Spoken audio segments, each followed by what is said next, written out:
स्वागत है दोस्तों आप लोगों का मेरे एक और नए ब्लॉग में। दोस्तों अभी मैं हूं मेरे गृह नगर रायपुर माना कैंप में।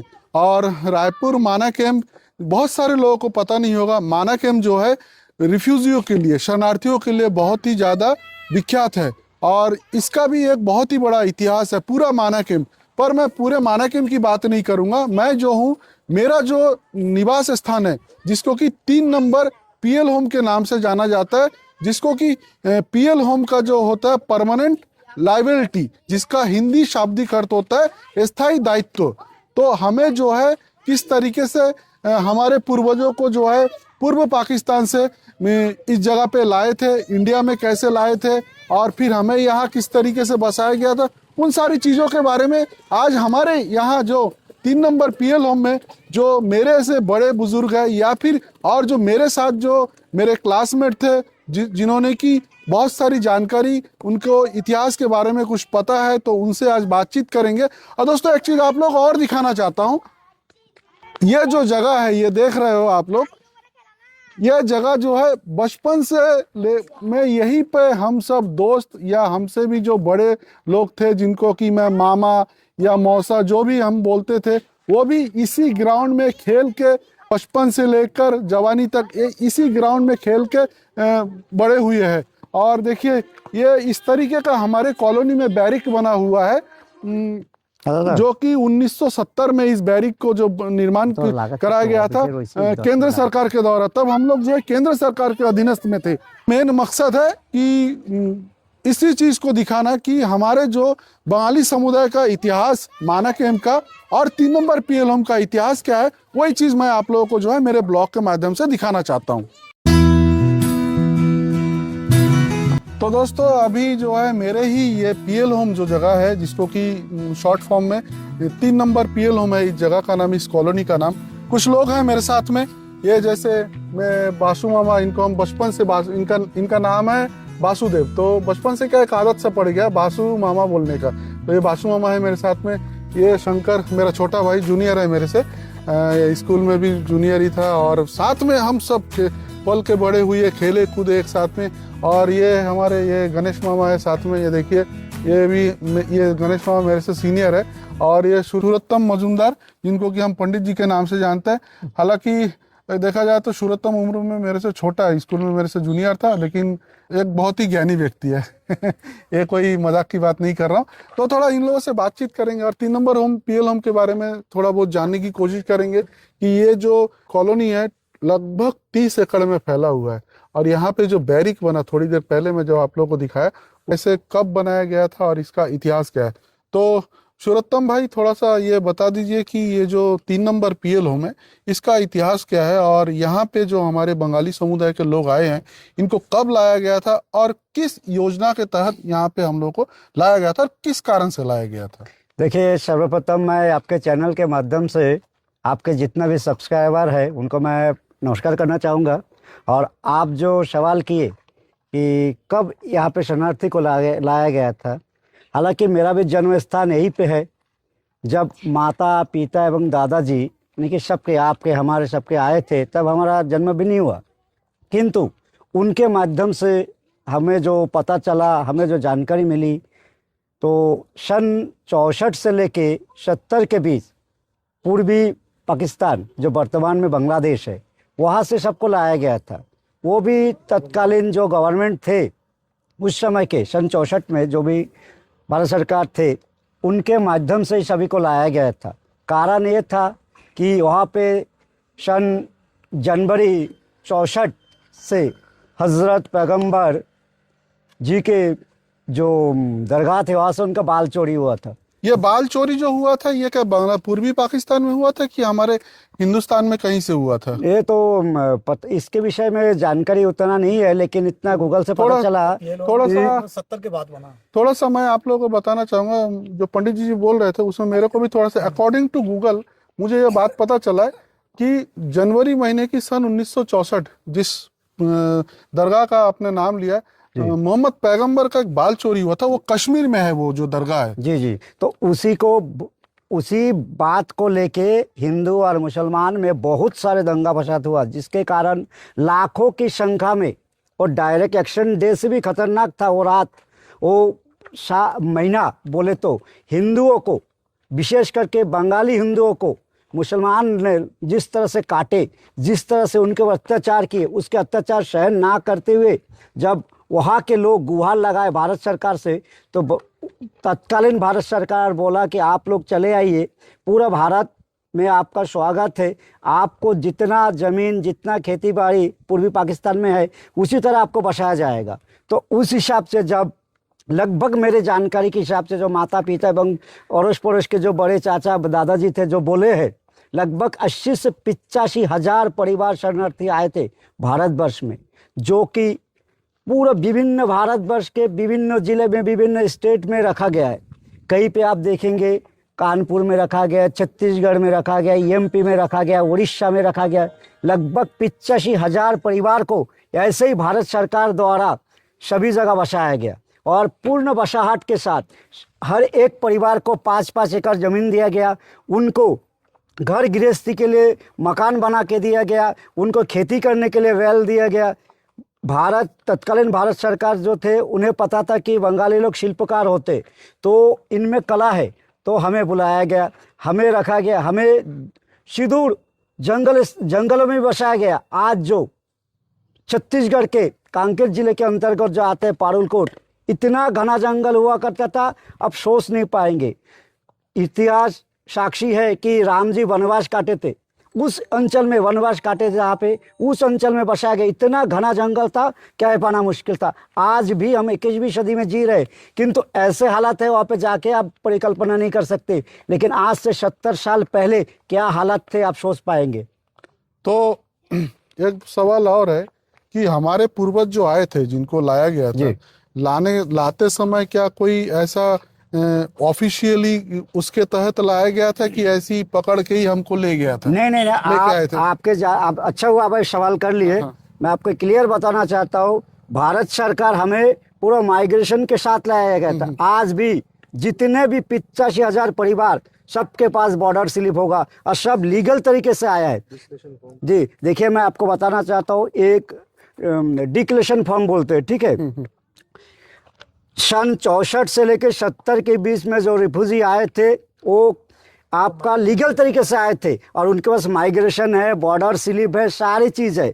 और आपके जानकारी में और एक आपके माध्यम से सारे व्यूअर्स को एक जानकारी देना चाहता हूँ कि सन 71 26 मार्च को बांग्लादेश बना था और हम जो हिंदू बंगाली रिफ्यूजी बन के आए थे सन 64 से लेकर 70 के बीच आए और हमारा पूरा डिक्लेरेशन फॉर्म है, बॉर्डर स्लिप है, माइग्रेशन कार्ड है और भारत सरकार के पास इसका साक्षी है। ये कोई गैर कानूनी तरीके से नहीं आए। जो भी बांग्लादेशी हमें कहते हैं, लोगों का थिंकिंग है सब बंगाली मतलब बांग्लादेशी नहीं। सन 64 से लेके 70 के बीच जो आए थे वो रिफ्यूजी है, पूर्वी पाकिस्तानी है, बांग्लादेशी नहीं है। तो दोस्तों, एक बात मैं जो पंडित जी ने अभी कहा कि हमारे पास हमको जो है लीगल तरीके से इस देश में लाया गया, हम जो है बॉर्डर का तार काट के नहीं लाए थे। बहुत सारे लोग ऐसे बोलते हैं हमारे समाज के ऊपर। मैं किसी व्यक्ति विशेष के ऊपर जाना नहीं चाहता हूं। मैं ये कहना चाहता हूं कि सरकार के पास योजना था, हमें लाने के बाद हमें क्या, कहाँ रखना है, क्या करना है। असुविधाएं बहुत सारी हुई, हमें भी हुआ, सरकार के भी मन में एक चिंता का विषय था। इतने सारे शरणार्थी को लाया गया, इनको कहाँ बसाया जाएगा। कहा जाता है कि, मैं भी कहीं से सुना हूँ कि वो शायद संसद के पटल पे उस समय जब बांग्लादेश जब बना था, बांग्लादेश बनने के बाद ऐसे कहा जाता है कि तत्कालीन प्रधानमंत्री श्रीमती इंदिरा गांधी जी ने सदन के पटल पे उन्होंने ये बात रखा था कि फरवरी का महीना था 1971, विशेष सत्र बुलाया गया था संसद का, और उन्होंने ये कहा था कि ये जो बंगाली भाई मेरे, जो हिंदू बंगाली जो बांग्लादेश से आए हैं, ये सब कुशल कारीगर है हर क्षेत्र में, हम इनको देश के अलग अलग कोने में बसाएंगे। ऐसा मैं नहीं कह रहा हूँ, ये मुझे कहीं से पढ़ने को मिला था, तब मैं बता रहा हूँ, ये मेरे द्वारा लिखा गया स्क्रिप्ट नहीं है। तो उन्होंने कहा था हम इनको देश के अलग अलग हिस्से में बसाएंगे, इनकी कारीगरी देख कर दूसरे समुदाय के लोग भी, ये कारीगरी हो या खेती किसानी हो, ये सारी चीज़ें जो है लोग सीखेंगे। और दूसरी बात है, पहली बार जब ये SIR चालू हुआ, पहली बार मैं मेरे घर में, इसी PL होम में, मेरे घर में 1964 का बॉर्डर स्लिप मेरे को देखने का सौभाग्य मुझे प्राप्त हुआ मेरे इतने उम्र में, क्योंकि मैं कभी उस चीज को घर में देखता नहीं था ना, जी, कि जी, कभी जरूरत नहीं पड़ा था। लेकिन इस बार मेरे घर वालों ने जो है, उनका ये कहना है यही हमारी पूंजी है। इस देश में जब हम आए, सरकार हमें ये सर्टिफिकेट दिया, सर्टिफाइड करके कि इतने सारे लोगों को हम जेन्युइन तरीके से इस देश में ला रहे हैं, ना कि इलीगल तरीके से। ये दोस्तों, ये जो है ना, मैं किसी के बयान को लेकर मैं ये वीडियो नहीं बना रहा हूँ। एक्चुअली मेरे मन में बहुत दिनों से एक सवाल आ रहा था कि मैं जिस जगह पे पैदा हुआ, हालांकि प्रोफेशनली मैं क्या हूँ मेरे दर्शकों को पता चल गया होगा, बट फिलहाल जो है मैं अपना एक शौक पूरा कर रहा हूँ। ऐसी जगह पे जाता हूँ, उन सारी चीज़ों को दिखाना चाहता हूँ, उस जगह के इतिहास के बारे में आप लोगों को बताना चाहता हूँ। तो मेरे मन में भी जिज्ञासा हो रहा था बहुत दिन से कि मैं अपने बचपन जहाँ मेरा बीता, जहाँ मेरा जन्म स्थान है, उस जगह के बारे में मैं एक ब्लॉग बनाना चाहता हूँ और मेरे दर्शकों को दिखाना चाहता हूँ, और उसके पीछे का जो इतिहास है वो भी मेरे दर्शकों को पता चले कि हमारे समुदाय का जो इतिहास है वो पूरे माना कैंप में, एक जो माना कैंप जो है वो देखा जाए तो रिफ्यूजी के कारण, शरणार्थियों के कारण ही ज़्यादा फेमस है, और उसी के अंतर्गत हुई रिफ्यूजी कैंप है। एक विशेष अधिकार है इस 3 नंबर पीएल होम का।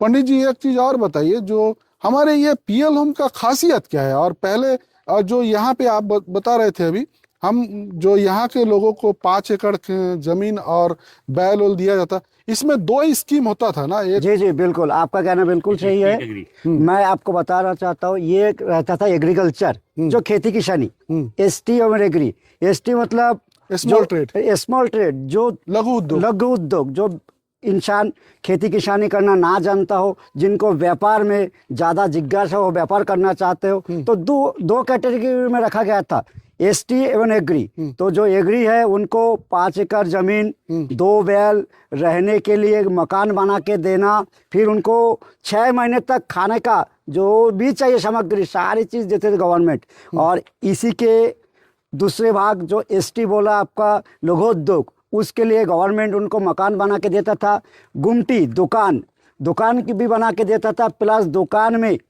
सामग्री भरने के लिए उनको पैसा भी दिया जाता था कि वो लघु उद्योग आरंभ करे और अपने ही पैरों में खड़े हो। तो इनको जो है, जो ये स्मॉल ट्रेड के अंतर्गत जो आते हैं, ठीक है, इनको शहरी क्षेत्र में बसाया जी जी हाँ, इनको शहरी क्षेत्रों में बसाया जाता था, क्योंकि गांव क्षेत्रों में कृषि करने वाले लोग ही ज़्यादा रहते हैं। आज भी हमारा गांव अंचल में जाएंगे तो कृषि विभाग के लोग ही ज़्यादा मिलते हैं, और कहीं पे शहर में जाएंगे या सिटी में जाते तो आपको उद्योग करने वाले मिलेंगे। तो अंत में ऐसा क्या हुआ कि यहाँ पे तकरीबन 80 परिवार कृषि परिवार के अंतर्गत आने वाले लोग हैं, जो हमको हमारे लिए जब स्कीम लाया गया था, तो जैसे हम लोग एग्रीकल्चर चुने थे, अंत में हम लोग को यहाँ से दूसरे जगह लेके क्यों नहीं बसाया गया?